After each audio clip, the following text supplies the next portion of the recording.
Coming up, a Sad Styles production. Get into it. Come fly with us, D-pads, because this week, Andrew, imagine this, okay? I'm coming at you, sturdy, armor. Yeah. I've got a jousting pole in my hand. I'm coming straight. It's a lance. I'm going to come straight at you, Jesus, right? Yeah. And of course, I'm riding an ostrich, and it's coming right towards riding an ostrich? Yeah, well, of course. And you're not. You're riding an ostrich. You're in a stork. Oh, I'm in a stork? Yeah. Why would we choose those as jousting animals? Well, because we got to fly, Andrew. Because we got to fly. Wait, ostriches don't fly, do they? I don't think you know a lot about the animal kingdom, do you? Okay. And even less about this week's game, Joust, on the Retrograde podcast.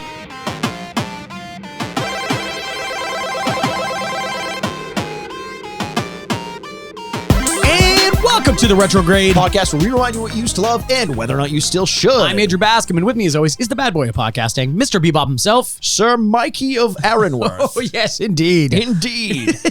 Because I challenged thee... What?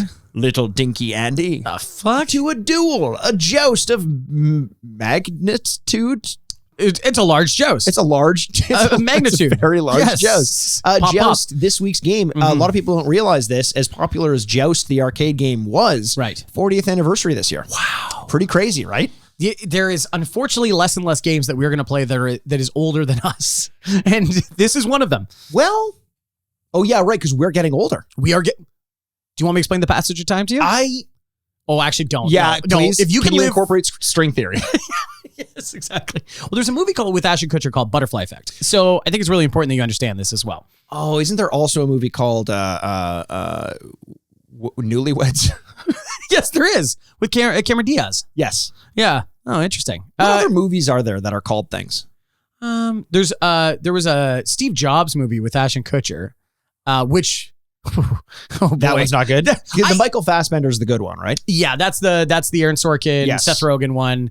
That's quite good. I just do love that they chose to make a movie about a famously smart man with Ashton Kutcher, who I think is popularized the trucker hat. So 100%. He popularized terrorizing his friends, and also I think he's kind of a good business person. Like, he's invested well and stuff. I would like that. imagine. Yeah. But you can't break this from me. He is an idiot. He's Kelso. He's Kelso. Dummy. He's Kelso. He's Kelso. Yes, exactly. Of course he's an idiot. He's a big dummy. I remember because he did, credit where credit's due, popularize the trucker hat. Yeah. And at a certain point when it became super popular, he made a video I think, or it was the intro to Punk'd or something. He's like, I started this. You guys are all just copying me. The trucker hat is my thing. And I'm like, that's actually not a bad Ashton Kutcher. When you started there, I was like, oh, that's pretty good. I wasn't even going for it. Well, it worked.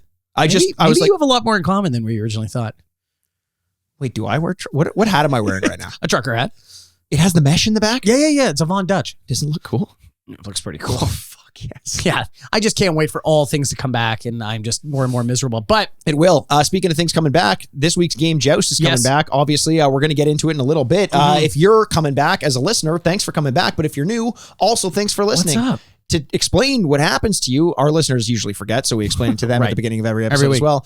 Typically what we do is we take a look back at the games that we used to play when we were kids. Usually it's something we had any affinity towards one way or another. We rate and review the game out of 4 bits based on our memory of the game back when we were playing it, a very subjective review. Yes. Then we actually play the game and we come back and rate and review the game also out of 4 bits based on how the game holds up in the modern day against some modern games. Does that sound about right, Andrew? That sounds about right. Yeah, that sounds about right. So because you looked a bit wary, bit confused. No, I was just thinking about I try not to do this, but I was thinking man, how am I going to rank this game? It's going to be a little tough. We're going to find out though, because I was thinking about jousting because it's back in the popular culture. I don't know if you've heard about this. Yeah, I was driving down the I-95 the other day. Yeah, we're driving down the I-95. Yeah.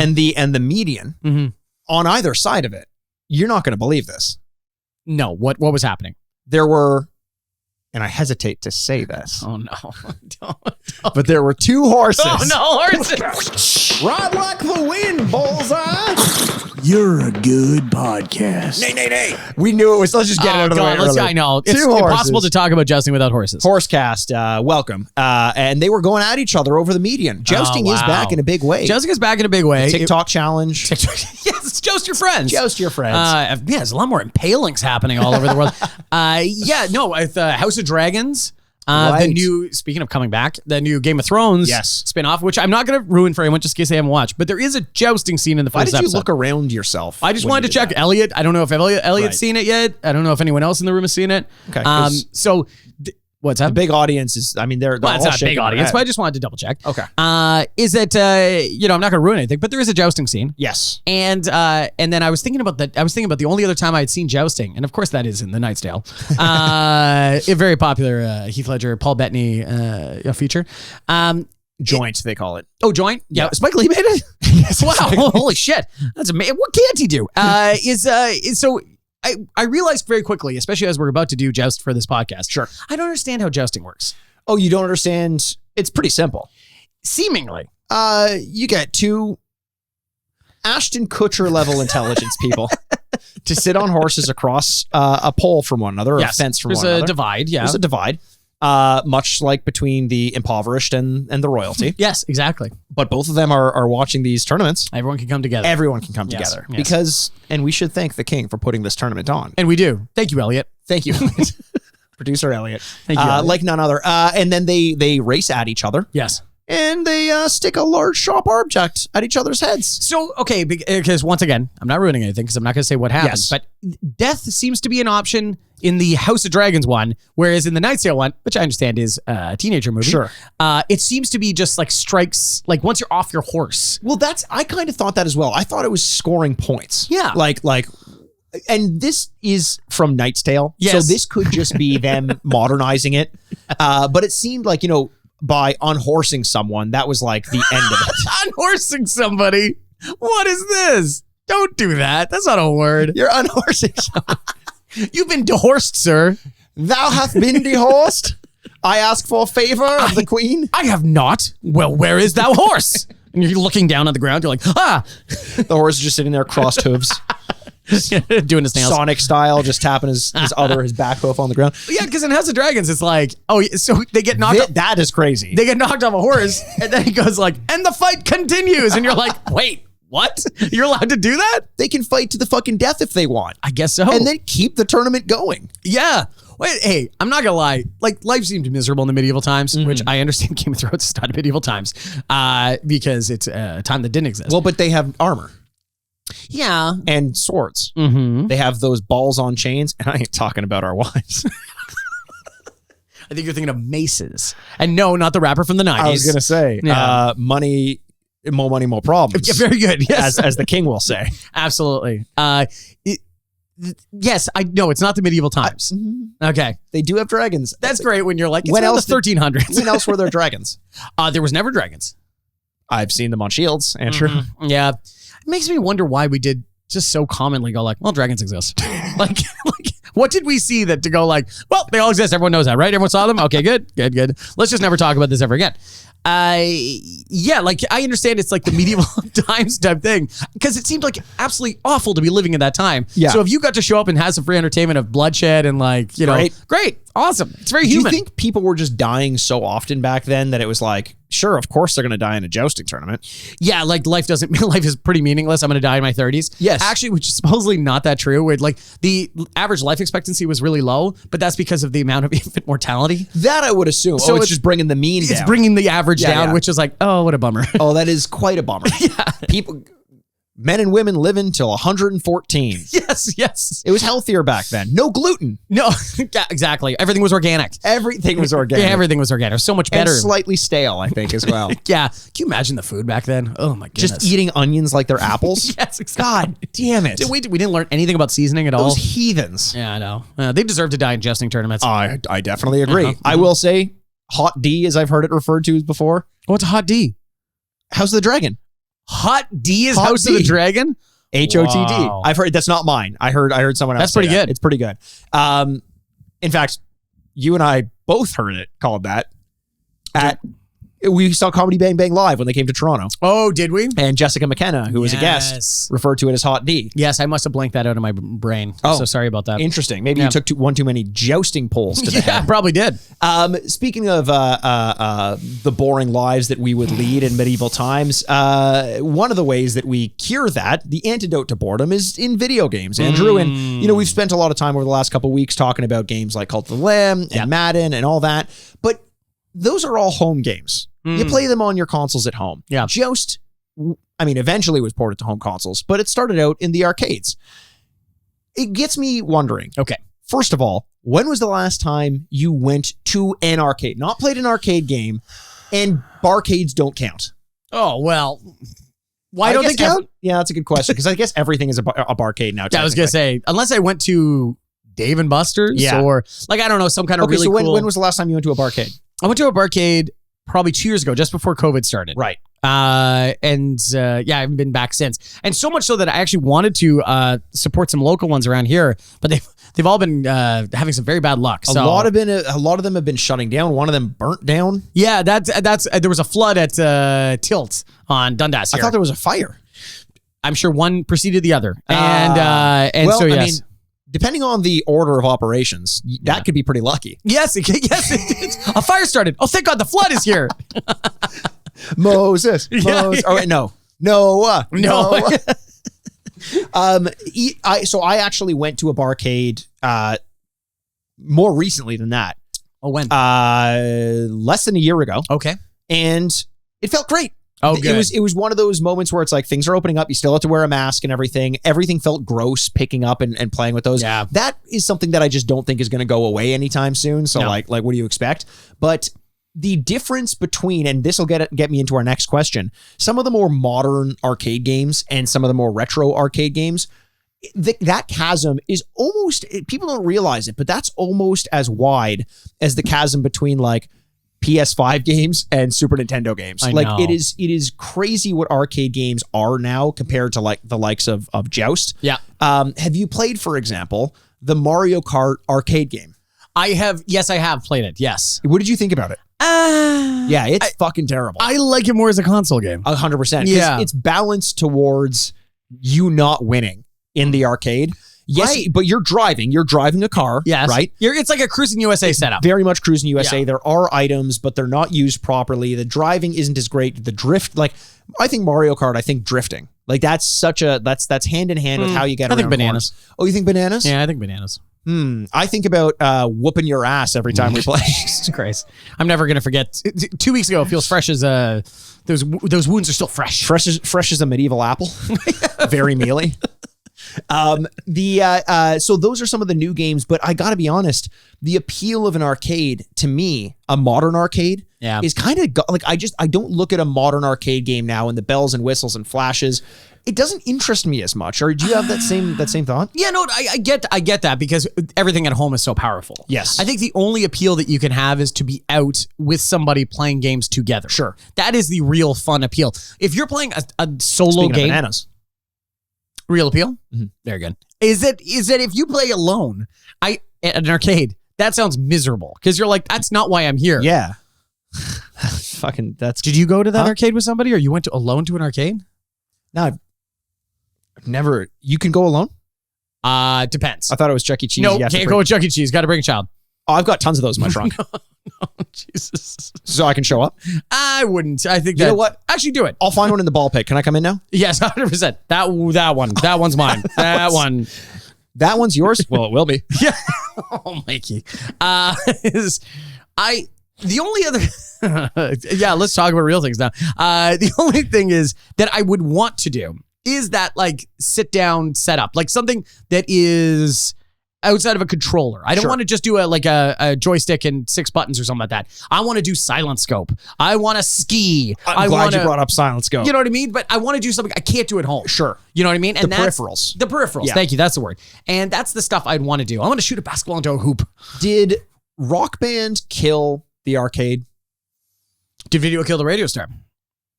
That's an entirely different question from what I asked. I don't know. Doesn't feel. And I'd appreciate, like, you're allowed to answer my question with a question, but at least have them related somehow. Yeah, no, that's fair.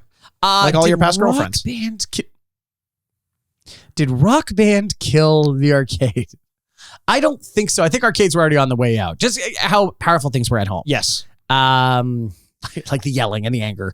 But is it? No, I think they were already on the way out and they needed to find a way to grow up with the generation. Sure. And that's why they're still trapping us with alcohol and things like that. I guess that's it. Like, it's funny that the way that they made arcades work again is just by adding alcohol to the equation. Yeah. You would think, like, is there room in the world for an arcade game or an arcade with a lot of these games? Sure.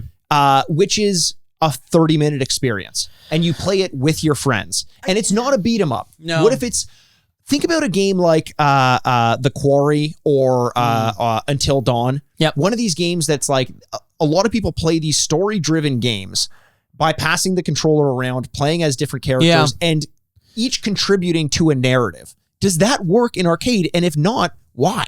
Well, you almost have to explain, why would you go to an arcade? Like, what can an arcade give you that you can't get at home? Right. And if that's socialization, okay, that's cool. Just being out and meeting people, or, you know, that's fine. It's the same reason why, like, well, you could buy beer at home. You could buy beer at a bar. Why do you go out? Well, you want to spend time with other people. Sure. So you got to think, like, I was almost thinking the other day about, like, so, you know, we love walking simulators. Yep. You mentioned Gone Home and stuff like that. Edith Finch, Firewatch. Yeah, all these ones. They're more akin to a movie in my mind, because the storytelling is the real essential to the story in the first place. And I was wondering if there was, like, do you remember those old 360 movie screens they used to give you, like at like a Science Center or Disney World? Yeah. They used to be like, it's like that nature documentary. Right. And as a child, I'm like, I could care less about this. Sure. But the whole time you're just kind of like looking around. You're like, I don't know if this is like a very good technology. No. I don't think you're learning anything by doing it. But I was wondering if there's like an immersive experience that you could do with friends, kind of like an escape room, but it was a story mode walking simulator in which you have to solve problems together. I mean, I feel like VR would have the capacity to do something like that. But you can also do it at home. Like, it's tough. Well, not yet. I mean, do you have like 6 VR headsets at home? No, that's true. Like, they do have these VR bars kind of things, or like playgrounds that you can go to. VRs, V-bars. V-bars. That's a German bar. V-bars. V-bars. Yeah, no, I agree with you. Okay, the only other one that I was going to bring up that I thought technology-wise is that, speaking of Germany, there is a go-kart track in Germany that has a VR display from the top that creates a go-kart, Mario Kart situation. No way. Where you can hit boxes and carry things behind you. Oh, that's unreal. And hit people with them and stuff like that. And you're like, see, that is the thing, is like, you need to explain how the technology you can't have at home. That's it. Is more fun out together. You Yeah. know what I mean? And that's like one of those things. Obviously, I can't do that at home. And so that is where you're selling me. Is the problem that in order to build something like that, your entire operation needs to be that? I know. And what if that gets outdated? Yeah, what a commitment, eh? What a commitment. Do you change from Mario Kart to, I don't know, Crash Team Racing? Like, that's the new skin? Yeah, is that honestly, enough? The track can't change. Twisted Metal. Twisted Metal or something like that. Like, yeah, it just feels like, the limitation is in investment and technology and the cost of technology. Yeah. But that's not to say that arcades can't be fun. I almost think it just means, like, maybe we never get good new arcade games, but there are so many fun ones to play out there. What are some of your favorite arcade games that you played in the past? I already brought Silent Scope up. That was going to be one of my ones. I fucking loved Silent Scope. I was a huge fan. Do you want to explain Silent Scope a little bit? Oh, sure. So Silent Scope is there was a huge sniper rifle. Right. And there's a flat TV screen in front, much like an arcade. But there was also a TV screen inside of the viewfinder. The scope. The scope. The titular. Silent Scope. Right. I'm the silent. It is the scope. And then we together are going to kill people. And I always remember Silent Scope 3 more than anything else for some reason. And so what you do is, obviously, you know, the scope has a amplified version of the view, and then the screen is just a generic view. Like Whoopi's just... Like Whoopi? Whoopi's just like sitting on a couch talking to her buds. Oh, the view? I can watch that at home. Yeah, Joy Behar. I can watch that every morning. Narrated. Time to kill him. Like, all right, thanks, Joy.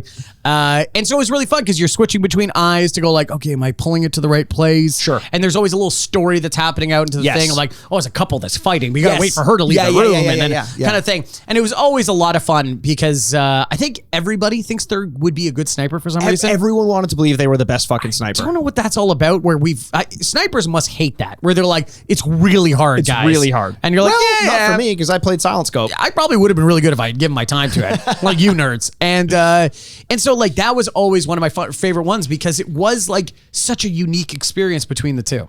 Yeah, I one of the things I loved about Silent Scope as well, it was one of the first sniper rifle games where the bullet had a bit of physics to it. Yes. Where like it would dip a little, so you had to aim a little bit higher. Check the wind. Yeah. Like that was those feelings of like aiming 4 feet to the left and like up a little bit higher. And accidentally shooting a civilian were fucking awesome. I loved that. Silent Scope was always one of my favorites. You mentioned the skiing game. Yes. Remember the skiing and snowboarding games? Yes. Those were great. Do you remember when they started to bring those games that were like, I think it was like Police 911 or something like that? And it was this area where it would track your movement. Yes. So you could like, it wasn't physically duck. Physically duck and like avoid bullets. It wasn't like Time Crisis, which one of the best of all time with the light guns. And the pedal. The pedal. You press the pedal to get up and shoot and you lower down. Oh my God, I totally forgot about this. You got so excited. Games like Area 51. Yes. Like all these light gun games. I thought, because you'd watch people play and they'd aim off the screen and shoot to reload their gun. That's how you reload. I thought they were just aiming off screen. So I would play these games and I would whip the gun off the screen, and I guess it would sometimes trigger a button pull so it would reload. So House of the Dead, I'm like bang, bang, bang, bang, bang, whip the gun off the screen. And then it would like hopefully reload. You're just shooting imaginary ghosts around you or something like that? Just shooting imaginary ghosts. Yeah. But one day I was playing next to my brother and I whipped the gun and I hit him right in the fucking mouth. Yeah. His mouth was bleeding and he's like, what the fuck was that? And I'm like, well, I had to reload. And he's like, why are you like reloading so hard? And that's when I learned you just have to aim off screen and shoot. Changed everything. You're a pretty stupid child, eh? Who said that? Time to shoot some imaginary ghosts. No, because the Area 51, the Jurassic Park one, and the House of the Dead. House of the Dead was fantastic. Yeah, those were all like another one just where you can't do it at home. You need the light gun. You need the. What are you laughing about? I got as a kid. That's another story about you being an idiot. Me a little scaredy boy. Oh, which don't make fun of me because I know you're not. Oh, I'm a scaredy boy. 100%. Yeah. Boo. I didn't like that. That was the whole story. We are a couple of weeks away from Retrograde, and I am not excited about it. I'm not excited about it. I'm miserable about it, in fact. And I wasn't miserable when I found a way to get House of the Dead on my computer. Now, it's mouse clicks. It's not light guns. Right. But I played through the whole thing, and because it's mouse clicks, it was actually like almost easier. You just click, click, click, click, click, yes. whatever. So I beat the game, and the end of the game, like at some point in it, you're trying to save a woman in the game. Sure. It's part of the story. Great story in the House of the Dead. Never been done before in video games. Never been done. Yeah.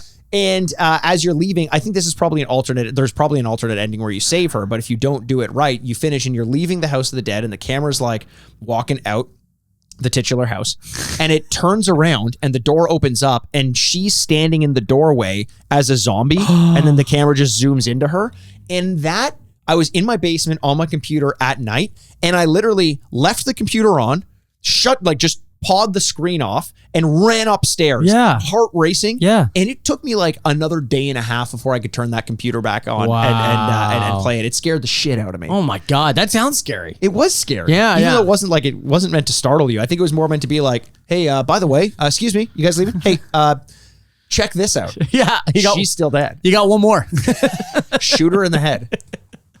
No, that was a good one. And honestly, all the racing stuff, sitting down in a seat and trying to race, Cruising USA is like an absolute legend. Yes. Even though maybe it was not the best game, now that I look back on it, I just couldn't help it. And Race the World? Oh yeah. Come on. Yeah, Cruise. What was that? Cruising USA, Cruising the World. Yeah, Cruising the World. Europe. And it's always somebody in the background like, the Sphinx. Like pointing at something like, wow, the Eiffel Tower. The Eiffel Tower. I always remember that. And Mount Rushmore. Yeah, and you're racing like underneath the Eiffel Tower. My favorite thing in hitting a mime. In the if only you could hit people in the game. Yeah. It was the last time that we were allowed to like wildly stereotype people. Yes. French mimes. Yeah, French mimes. Those were the days when we could wildly stereotype people. That's always the weirdest argument. Like, oh, remember back in the day, we could just say it's like. Anyway, it was so much easier. It was so much. I could be lazy. I could be an asshole.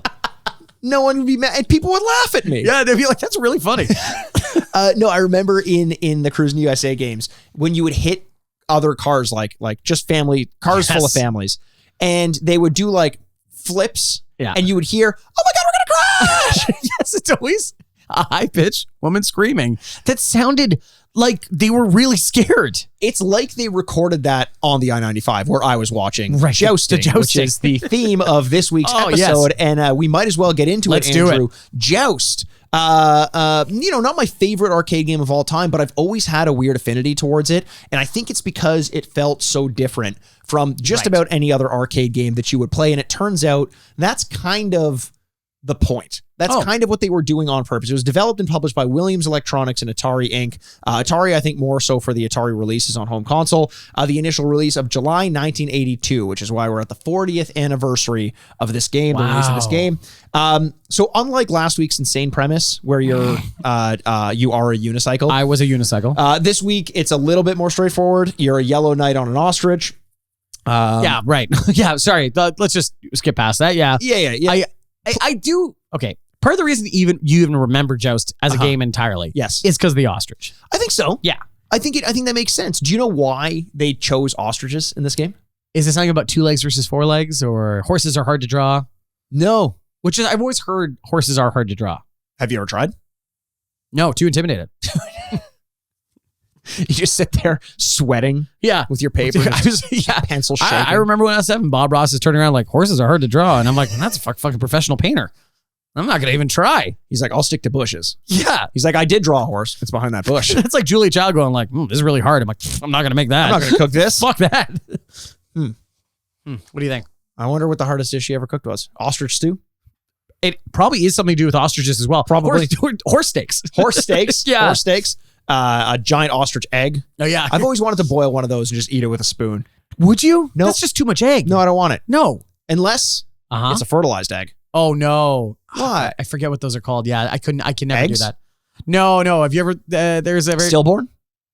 Yeah, kind of. There's like a popular dish where it's like they're still... Oh, that's actually a dish. Oh, no. Yes, very much so. It's actually, I think... People are fucked up. We're really popular in the country where it's popular. So let's... Where is that? Philippines? Yes. So I forget what it's called, but I just texture-wise cannot do that. I can't get my head around it. Can we just start calling ourselves the most popular podcast in the Philippines? We can. Can we be sued for that? No. Well, I don't know. We'll find out which one is. We'll find out. Yeah. Screw you, number 2. Yeah, I wonder if there's a way around that.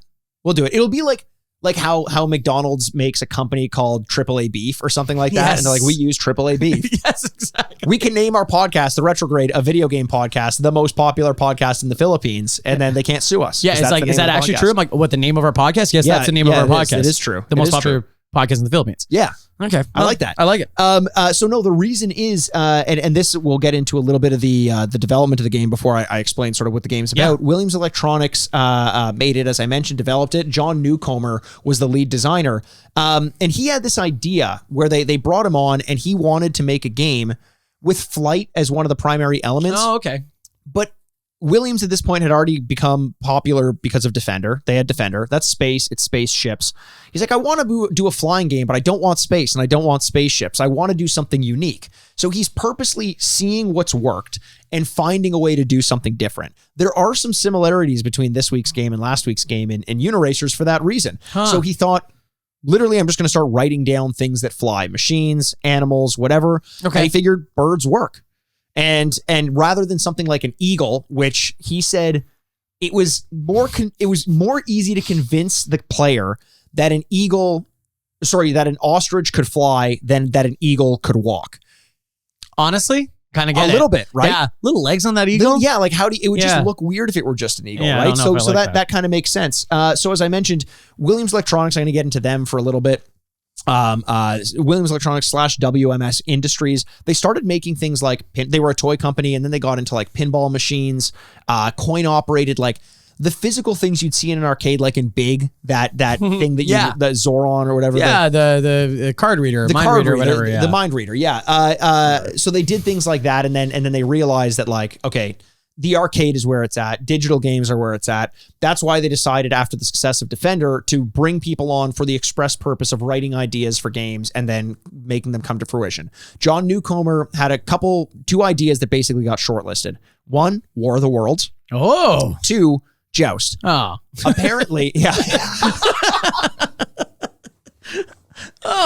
Okay. I was afraid. Yeah. War of the Worlds as a video game would be pretty cool.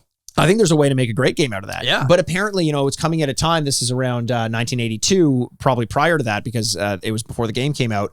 Technologically, his idea just could not be serviced the way that he wanted it to. So they went with Joust. They got the second best. Yeah, they did. But apparently, they had some success with it, which we'll get into as well. They said that similar to wanting to fly but not wanting to use spaceships and space, they wanted to have combat, but he said shooting was just too common. So he challenged himself to think, what else can you do? And he figured colliding. Okay, jousting is good for that. Okay. And then that basically meant that it made flight the method of combat in this game. Cool. Which is a really cool way to think about it. Cool thought, yeah. So it is kind of a very out-of-the-box game, a lot like last week's game, Uniracers. I think it's the kind of thing, too, that at first turned people off quite a bit. At this point, you'd have something like Defender, and you'd have other arcade games where you could use a control stick that would give you at least 4 directions, maybe 8 directions that you could go in. One very notable thing about this game is it had 2 directions on the joystick, left and right. Okay. And in order to fly, you just tap the button, and that'll like kind of like Flappy Bird almost, bring you up the more you tap it, or then go slow and tap. Right. So with that limited control scheme, they wondered, is this going to turn people off? Are people going to want to spend a quarter on this game when they have 6 buttons on that one and 3 buttons on this one? And it turns out it was a little bit of a success, actually quite a bit of a success. I'd say so. Skepticism over the control scheme was assuaged. Which is whoa, hey, look at you. When it hit the top Play Meter arcade charts in 1983 in the US. So I've known that they did like popular arcade games, and I'm very curious about how they ranked these arcade games. I think it's overall spend. Yeah, just right. But then then an arcade has to open up about how much money they made, which is a very odd thing. I mean, there are versions of that, box offices. That's true. I think arcades, you mean like the arcade specifically? Yeah, like the arcade, like a private business has to go They have to though. Do they? Because they have to pay a licensing fee. I don't think they just buy the arcade cabinet. I think they have to pay a portion of their spend to. I'm learning so much. I'm 90% sure that's what it was. Okay. Knowing the way corporations work, I would assume that's what it is. Yeah. Maybe it's even something along the lines of like, we'll put this game in your arcade. You don't have to pay for it. You just collect money and you give us 20% or 30% or whatever it is. So I'm sure that's how that business model works. In 1996, Flux Magazine rated it the 26th of their top 100 arcade games of all time. Wow. So obviously games have come out since 1996, but I think most popular, like even when you're dealing with MAME, the arcade emulator, it's like after 2002. That the MAME is kind of like frozen at 2002, so it only plays games prior to that. Oh, okay. But like that's all you need. Yeah, like that's all you need. Those are all the good ones. Guinness in 2008 rated it. You're gonna love this. Guinness is in the rating business now. Guinness, I think they just do whatever the fuck they want. Yeah, well, I'm fine with that. I mean, they weren't in the record business. They were in the beer business until they wanted patrons to have something to talk about in the bars, right? Argue about. It was to check arguments. Yes, it was. Oh, that's actually it. It was to check arguments about like people like, that's not the biggest bean you've ever seen. Like, what was the biggest bean we've ever seen? It was pre-internet. Now all these arguments are ruined because we have they got computers in our phone. 99. Did you ever buy the Guinness Book of World Records? 100%. Yes. 99% of arguments in the bar, you're saying, took place over what was the biggest, best, most, fastest, that sort of thing. Fattest. Yeah. Yeah. I know. And I love that was also like every year the Guinness Book of Records came out. It's like, what happened last year? Like, what happened in the last 365 days? Well, you know what? Except for like in the 90s, I think it was a little more innocent. Now it's like people trying to like, yeah, wait a second. I think I could be in underwater for 7 days. That's it. And you're like, that doesn't seem good. I didn't cut my fingernails because I have a phobia of that, and now I'm famous. Yeah, exactly. Like, I don't like this at all. That's gross, by the way. The guy with the curled fingernails. No, thank you. Yeah, no, thank you very much. It ranked the game number 69. 69th highest game in technical, creative, and cultural impact. Whoa! Wow, that's wow. What a cool scoring system that is. I don't know. I'd love to see what else is on there. Yeah, and I'd love to see almost the rubric for how they would reach those ratings. But it's a great. I feel a Mushroom Club coming up. I very much feel a Mushroom Club. But actually, I'm going to write that down. Yeah, Mushroom Club. Oh, that's some good typing noises. Yeah, it's like. You're like a receptionist in the 50s that are still figuring out typewriters. They're like, How do those people get hired? Like, what can you do? Can you type? Nope. All right, you got the job. No one can. That's okay. You're hired. On Guinness's list. I put it into overdrive there. And when we do it, we have to have Guinness. Oh, Andrew, let's do it right now. That sounds like a lot of fun. Let's do it right now. So it got a sequel, Joust 2, Survival of the Fittest, in 1986. Understandably not as well received, because they tried to complicate the formula. It turns out that left-right, just tap to go up mechanic was great. I don't even think I mentioned this. How do you win? Like, say two people get into contact with another, they give it to whoever's highest up on the screen. Oh. So it's a big strategy in the game. Notably, though, and this is kind of a cool story, when the game shipped, there was a bug in the game where people realized if you stand in the center of the screen at a certain point, the knight that you were supposed to be facing was kind of stuck. They couldn't do anything. There's a pterodactyl that comes onto screen sometimes, obviously, because there's ostriches. Okay, yeah. Just keep going with it, yeah. And if the pterodactyl is kind of meant to keep you going and keep you, so you can't just like stay in one place at a time, but they realize that all you have to do is just turn to the direction it's coming in, and it hits you at an angle, which means you kill it. So people were finding out that they could get unlimited free plays by just spending half an hour in the game. So arcades were complaining to Williams about this, but this is before the realm of DLC. You can't just push an update.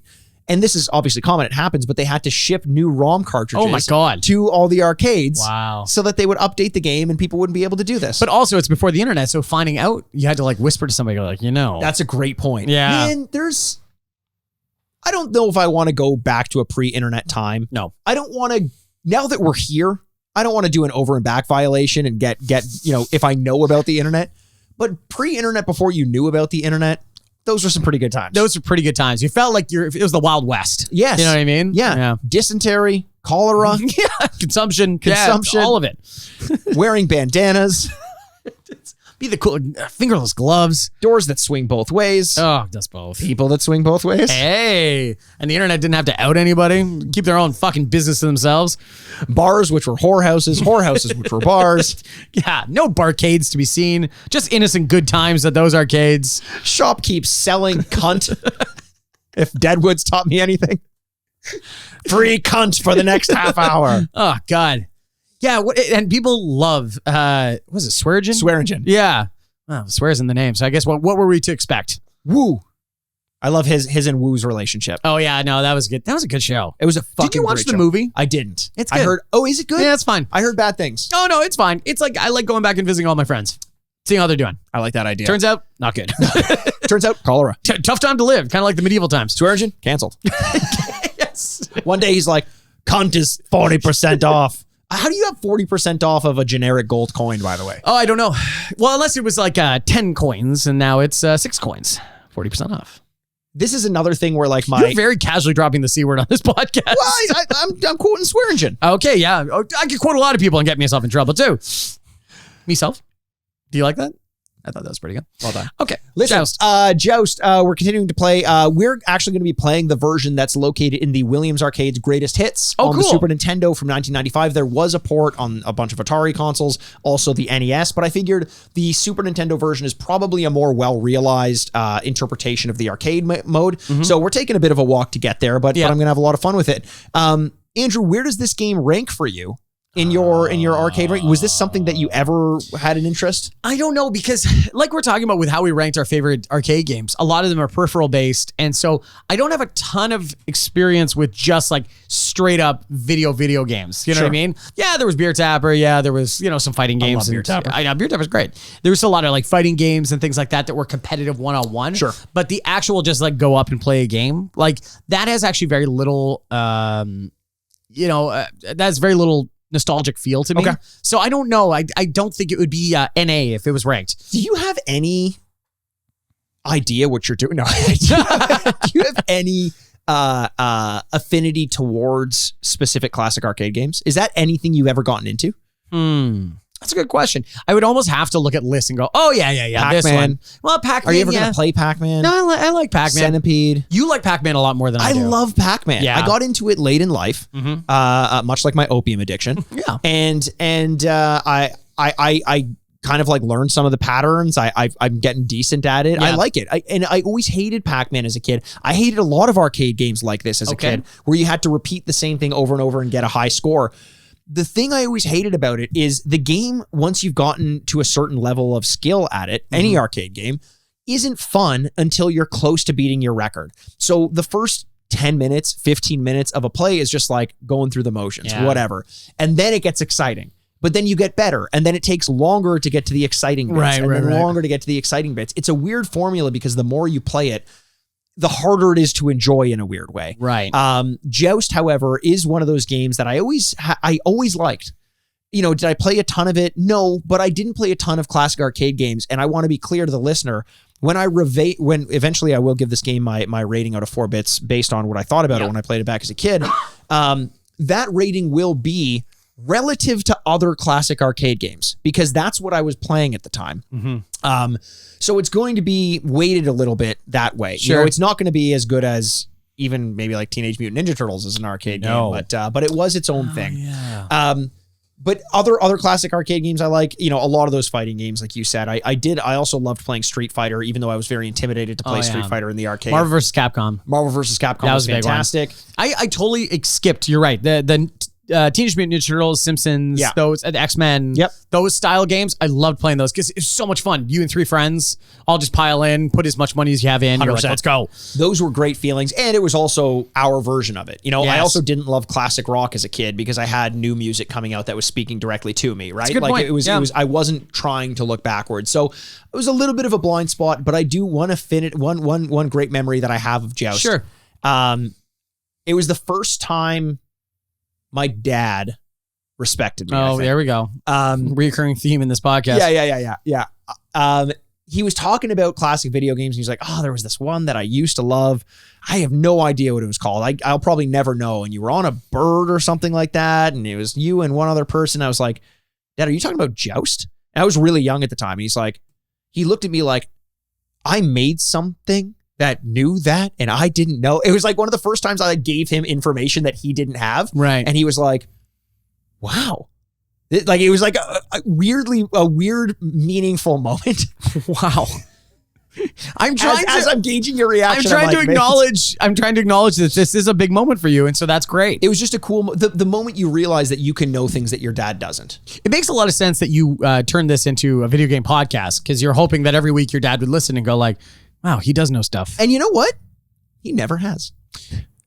That's a great way to end the first segment as we go to play Joust.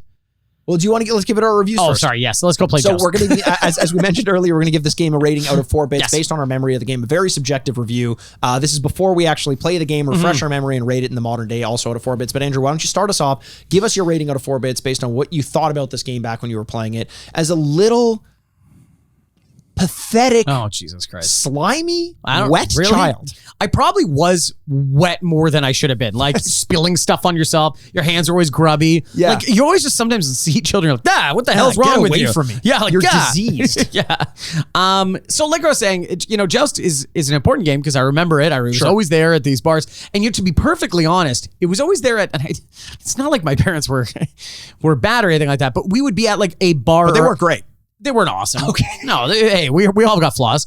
But is that we were like at a pub or something like that getting food. Sure. Especially at like some small towns, like cottage towns and stuff like that. And there would always be arcades inside of these things. Yes. And they're always like ancient. Yes. Also stained by smoke.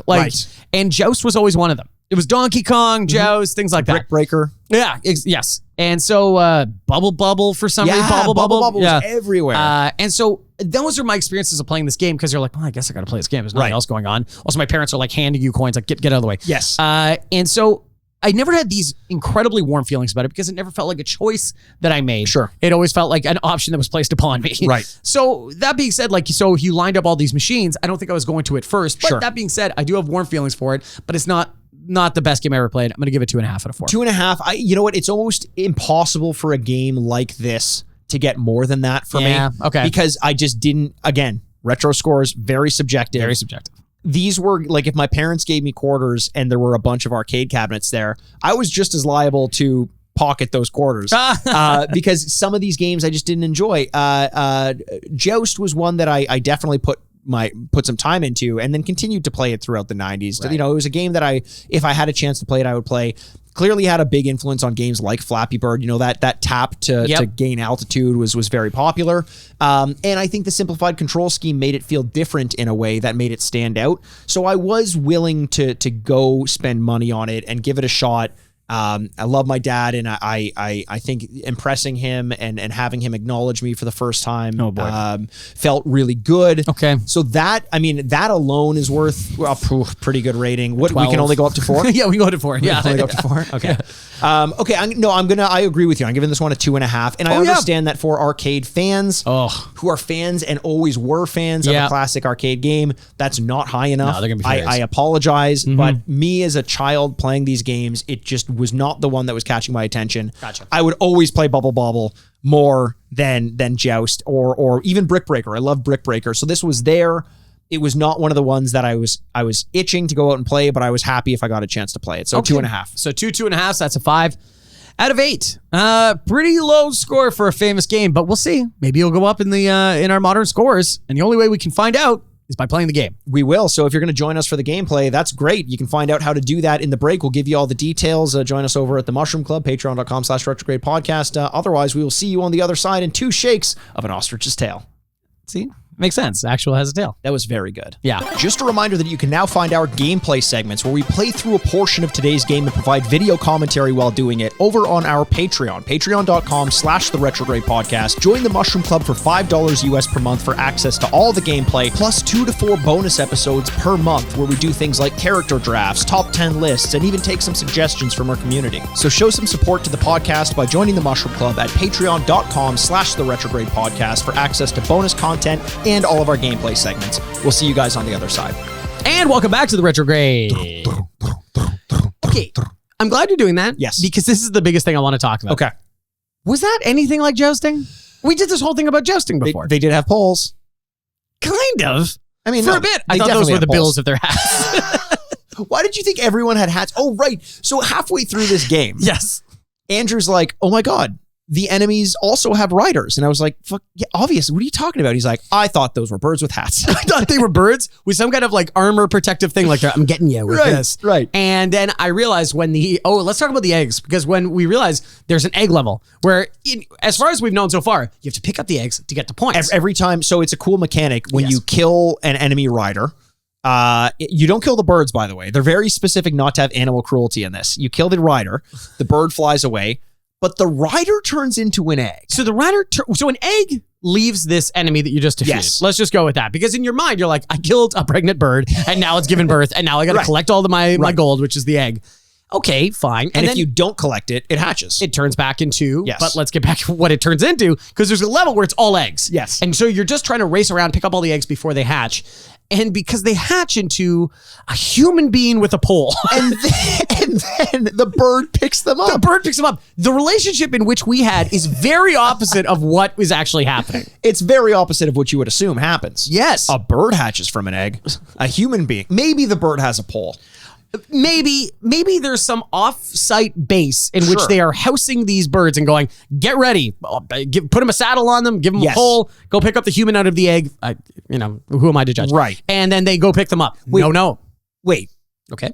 You really glossed over the most important part there. What's that? Housing birds and training them, sure. That happens. People send ravens all the time. Yes. By the way, that was the only era. Nowadays, if you're saying, I just didn't receive this email, you're full of shit. Yeah. But back in the day, you could have been like, it's a raven across the continent. Of course I didn't. It got eaten by an alligator when it was crossing Louisiana. Of course I didn't receive it. It died of loneliness. Like, it could be anything. And it's like, oh, okay. But yes. So wait, I missed which part? Yeah, no, the part is that you're like, yeah, you house the birds and then they go off and pick up the humans and eggs. That's the part we're confused about, Andrew. Yes. It's not the fact that birds are doing what they're told. No, I'm just saying, I can take that for fact that there is some kind of bird training facility in which they make them into weapons. Got that. But who's training them if all the humans are in eggs? I assume there's some humans that have veterans of the war. They're a little bit older and are, teacher. But the humans coming from the eggs is the biggest question I have that Joust will never answer, I don't imagine. I like the idea that there's this is actually story. This was in the manual, which I didn't talk about before the gameplay. So they do some story building. When a human being dies, they turn into the egg and they are mourned. Good. Those are confusing funerals though, because if they take too long, grandpa's coming back and he is full of yolk and he's pissed. He has a weapon. Oh, grandpa's back and he's pissed. He's swiping at everybody. Where's my bird? He may have been reborn. The dementia remained. PTSD from all the jousting wars are still there. PTSD from the egg birth. What are you talking about? I don't remember emerging from my mother, but he remembers punching his way through an egg. The jousting is the most. That's fine. I can wrap my head around that. Yeah. The birthing of an egg. Oh my God. Honestly, it really says something about the piece of art we just played that I leave more confused than when I entered. And I entered pretty confused. Was like, I'm on an ostrich and I'm jousting. Okay, I guess it's crazy. Over lava and whatever. Over lava. And there's a pterodactyl. And the lava has a hand. It'll grab you if you go over it. Yes, right. The lava will bring you in. It'll bring you in. It's like a siren song, lava. It is. Yeah. There are a lot of obstacles in this game. There's a lot of ways to get yourself killed. Basically, the premise is if you come into contact with another rider, if you're higher than them, you kill them. If they're higher than you, they kill you. Yep. If you're on equal footing, you bounce off of one another. Simple premise. Simple. Controls are much more difficult than I remembered. Absolutely. There's a lot more strategy. There's involved. a lot more strategy. If you press left, you don't move one-to-one. You kind of slowly and then very quickly build up momentum. Yes. Then you start to sprint, and then when you stop, you skid. There's this momentum and locomotion that you have that it's hard to just pull back on. Yeah.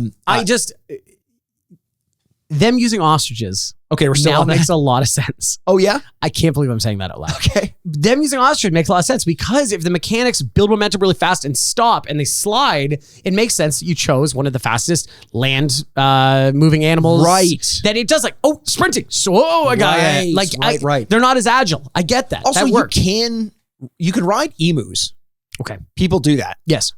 I'll take your word for it. No, it's true. Okay. No, I believe you. I just said I'll take your word for it. Why is it that every time you agree with someone, you sound so condescending?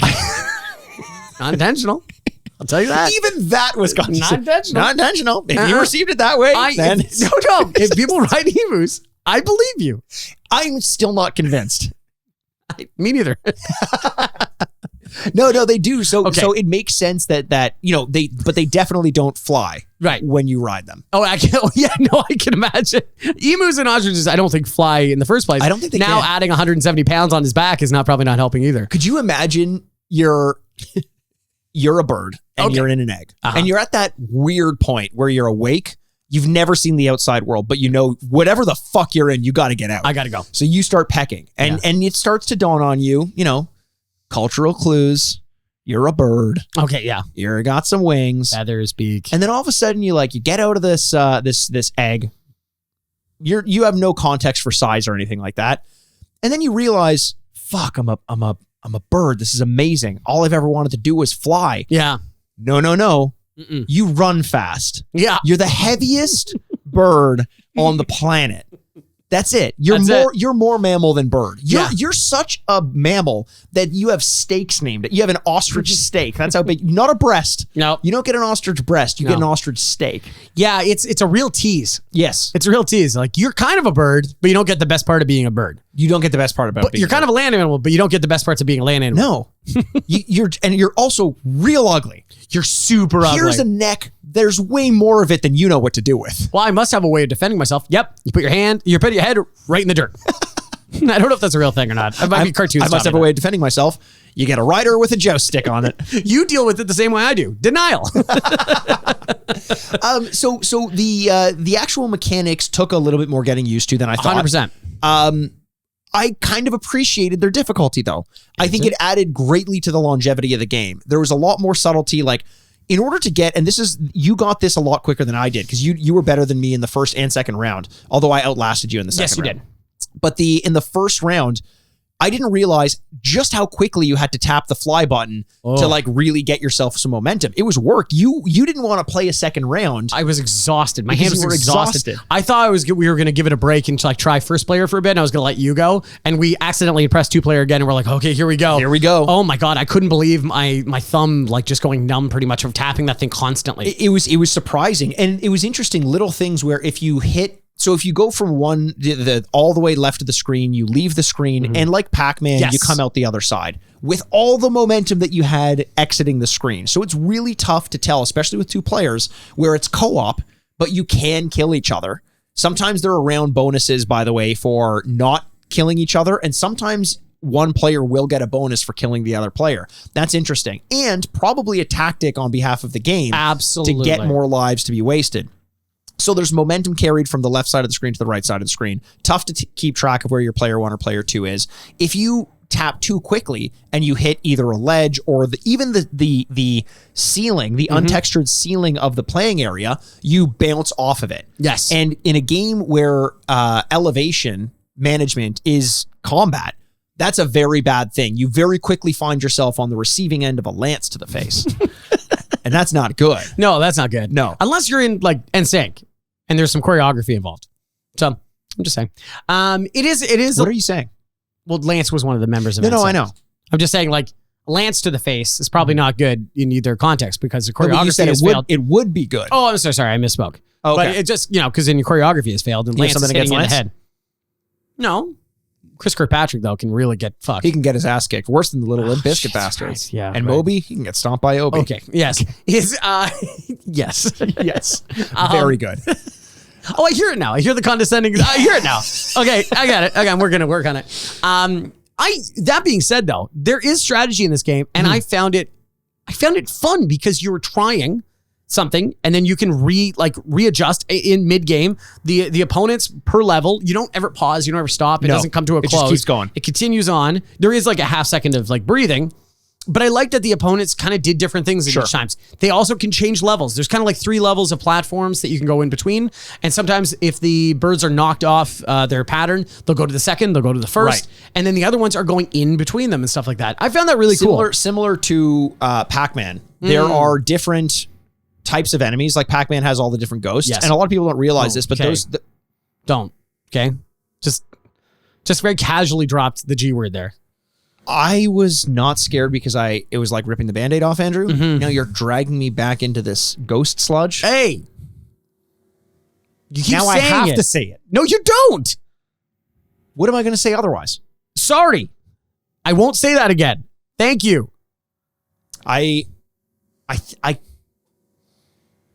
Okay. How about this? Okay. Sorry.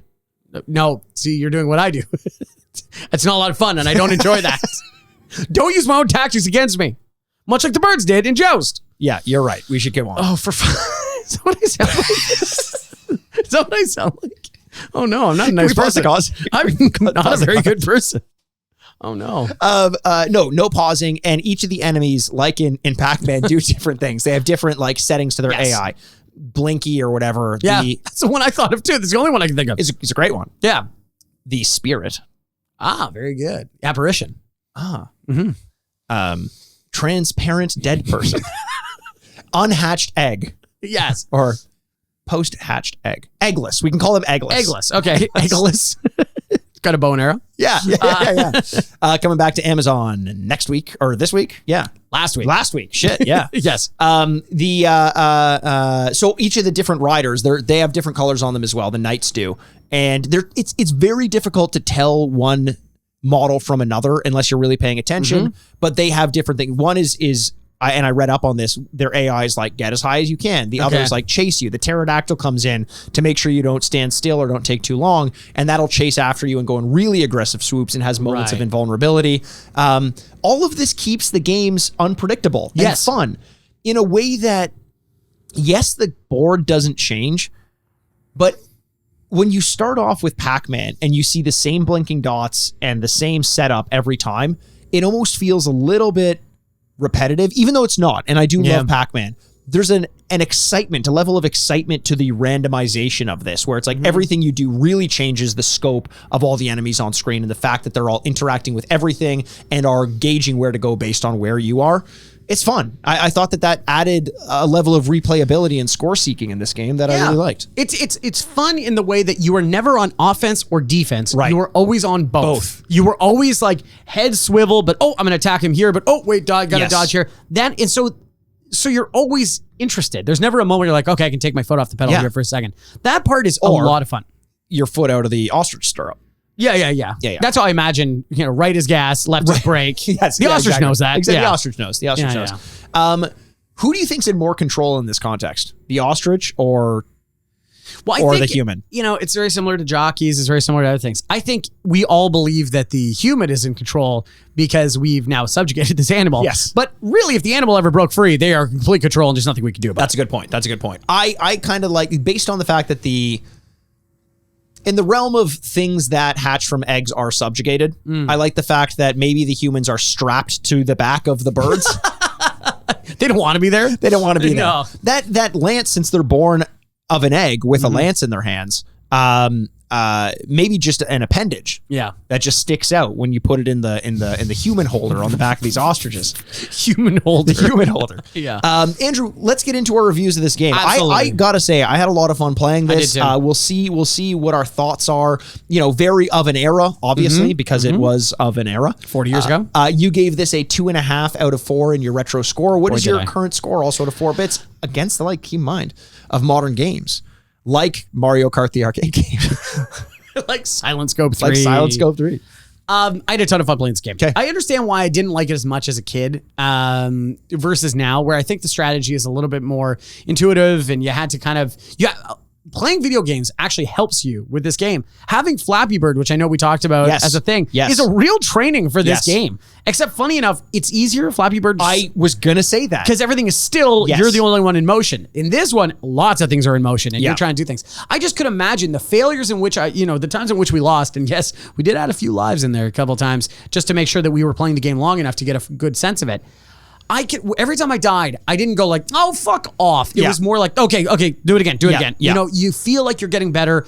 The constant motion is so much fun. And even in its simplicity, it works really well because the controls are also simple in its line. Yeah, the graphics suck and the music is really grating. But that kind of stuff you could see the general improvement that it would have made in time. But for the moment, it is so much fun. And that's why I continued to have fun playing the game. I'm going to give it a 3 out of 4. 3. That's amazing. I agree. Yes, the music was grating. But it was also useful. Okay. The sound effects let you know when the pterodactyl was on screen. True. If you didn't know. When you die, it makes a certain sound. When eggs are hatching, it makes a certain sound. It was all it was all useful. It was something that I found you could listen for cues to help the way you play. So yes, grading in terms of the beeps and boops, but also of an era. There's no avoiding that. No. I think that as far as these sorts of games go, even this game being as old as it is, was so unique that I think I would rather pick up something like this than Flappy Bird. In a way, not only is it more difficult, it's also more complicated because you're going left and right and there's combat and you're flapping to go up and down. The one knock that I have, and this is where I'm thinking, it would be very hard for me to give an arcade game of this era a 4 out of 4. Yeah. Very difficult. Yeah. It's just not my kind of game. There may be Pac-Man, who knows? We'll do that game one day. The other issue is that with the with the looseness of the controls, it's also somewhat unpredictable. When I found using the joystick, it was kind of like sometimes I would sprint, sometimes I wouldn't. It didn't feel as tight as I wanted it to, and that was by design, but that being by design also kind of hurt my enjoyment of the game a little bit. And that takes it down from what I would consider to be a potential 3.5 also to a 3 out of 4. Oh, wow. I'm right there with you. I would play this game more, and similar to Spy Hunter, maybe in subsequent playthroughs, I would increase the score. Yeah. I don't think it's quite there just because of the overall, when something good happens in Spy Hunter, you earned it. That's you doing it. You're controlling it. You're going faster. You're going slower. You're doing the pickups. You're weaving in and out of traffic. In this one, there were moments of get yourself to a certain point, bounce off something and luck into an attack or just so happen to see someone come off screen and be there. And I know there are ways to prevent that, but it didn't feel as good when I won and didn't feel as earned when I died, either as something like Spy Hunter, and I think I gave Spy Hunter a 3.5, so I'm giving this one a 3 out of 4. Oh, man. Okay. I did not like Spy Hunter. I like this one more, so that's interesting. So 2 3s, that's a 6, and that's 11 out of 16. 11 out of 16, a great score overall. Score. If we were more retro gamers back in the day, it would have been a lot higher, but obviously we weren't. I think it's proved its stripes for us. Absolutely. I mean, think not to bring value. zebras into this. No, God. Wait. Zebras, man.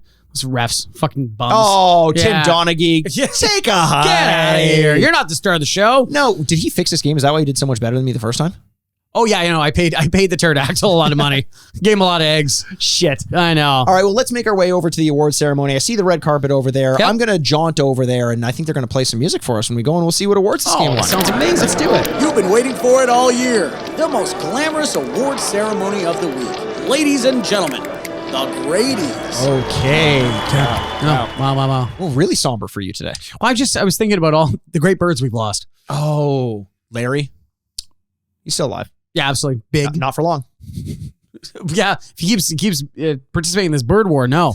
Absolutely. Big. Yeah, Big. who could forget Big? O. Okay. Yeah, Birdo. Yeah. All right, Elliot's coming on.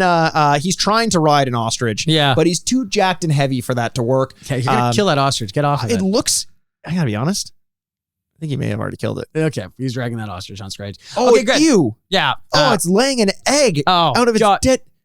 Wait a second. Oh. Let's do it quick before that hatches, okay? Yeah, it's going to hatch. Oh my God, Elliot's punching into the egg. The envelope's in the egg. Oh, the envelope's in the egg. That's adorable. Very good. Yeah. Okay, we'll wait for that human to hatch. Very confused. Grandpa is going to be back to it just a little bit. Just a lot going on. A lot going on. Elliot, why don't you open that envelope and let us know the award this game won? The wine cellar.